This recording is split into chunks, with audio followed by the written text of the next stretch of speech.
At some point in time while playing all these games, you might have noticed some similarities, both in terms of overall gameplay, but specifically within the roster available on each one of them.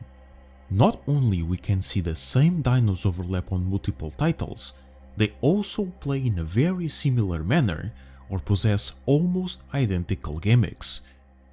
This is something I personally call profile stereotypes, a set of aesthetical and mechanical characteristics that represent a specific character, which is present across multiple distinct games, and in the dinosaur survival genre, that seems to be a rather frequent phenomenon. Rex is the most obvious and blatant example. All versions deal huge amounts of damage, have an ambush ability, and have high bone break. Hell, even Rex mods do that. And it's not like this is the only example.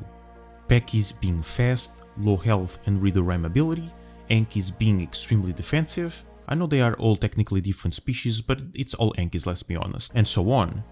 The pattern extends between dinosaur types to specific species, but in all cases they are visible stereotypes.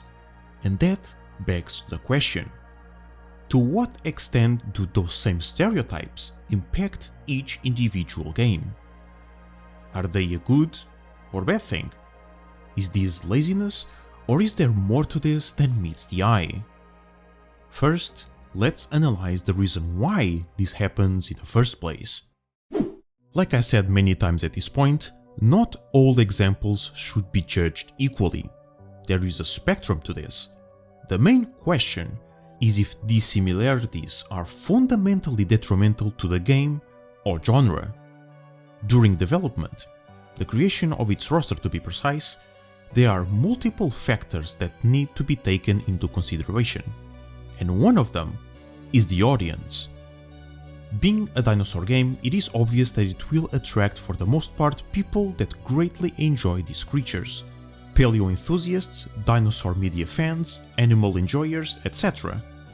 Those people have expectations, and that mostly includes either highly popular species or very unique/obscure dinosaurs.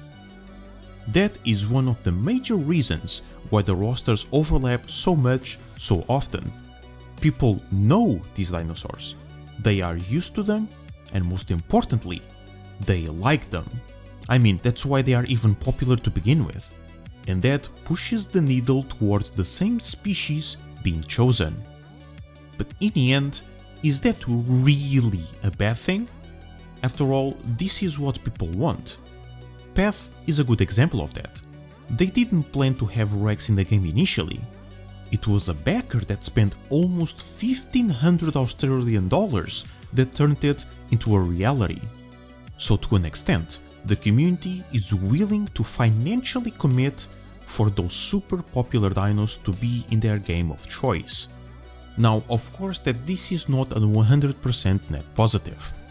Too much overlap is significantly detrimental to all parties involved.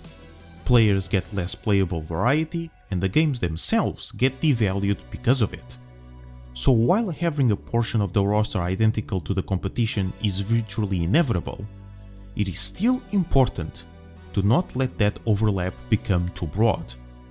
How much is too much is hard to say, especially when some have concept art of it but the other one releases it first and it becomes extremely confusing and people start discussing who's copying who thought it first. It's a mess.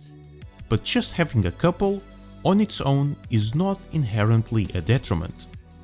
What is a detriment though is when each implementation of the same character shares too many features with each other. Even when the same species is created on multiple titles, there's still room for differentiation. Depending on their vision, theme, and mechanical complexity, several iterations of the same animal can look and perform in distinct ways. But it's when we enter into the mechanical aspect of these games that things become a lot more blurred. You see, we can interpret this in two ways. On one hand, each individual species has unique characteristics. characteristics that basically represent the dinosaurs themselves due to their exposure in traditional media, which in some cases is based in actual facts. Rexes having an extremely strong bite, ceratopsians being overly aggressive herbivores, spinosaurids having a semi-aquatic lifestyle. These traits, accurate or not, more often than not they are an extension of the animal, and therefore, if that's changed, to a degree that alters the dino from the audience's perspective, and if that discrepancy is large enough, the creature can possibly become unrecognizable. That is why things like Rex and Trike are almost identical in every single game, but unknown species like Bapiosaurus looks nothing alike its real-life counterpart. The first two are extremely more popular and vastly more researched, to where we know with a very high degree of certainty their anatomy and physical attributes, and as a consequence, their design is tremendously more restricted than Bapi, who not only is not very well documented in comparison, but the majority of people didn't even know it existed before being released in Evrima.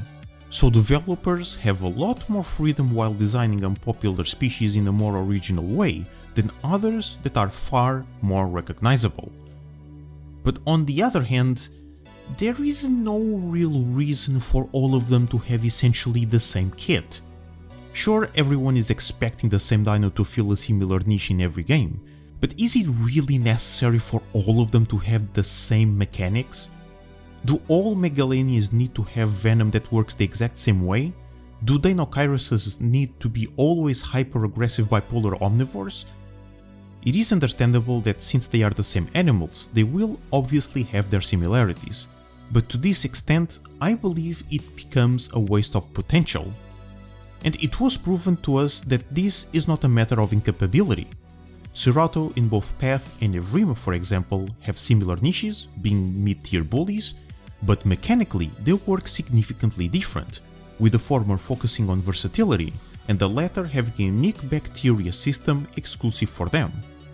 This proves that it's possible to have mechanical variety even if they share the exact same role in the ecosystem. But there's a substantial amount of species that are not so lucky, and it's really confusing to understand why that's the case. We already know that it's feasible, all we can do is to advocate for more distinct and varied iterations of the same animal, or even better, choose another species entirely. But at the moment it is not a major issue to be considered. Maybe once Evrima introduces its full roster that will change, but until then we have plenty of time to see that problem coming. But what do you guys think? Is this something that you consider problematic, or is this not that big of a deal? Share your thoughts and opinions down below. A huge thank you to my Patreon supporters for supporting the channel and the content I create. If you want to join the ranks, you can do so for only $1 a month. The link will be in the description. Don't forget to leave your thoughts and opinions down below. Join our Discord server for memes and pelerinate stuff, and I hope to see you all next week. And get ready, because something big is coming.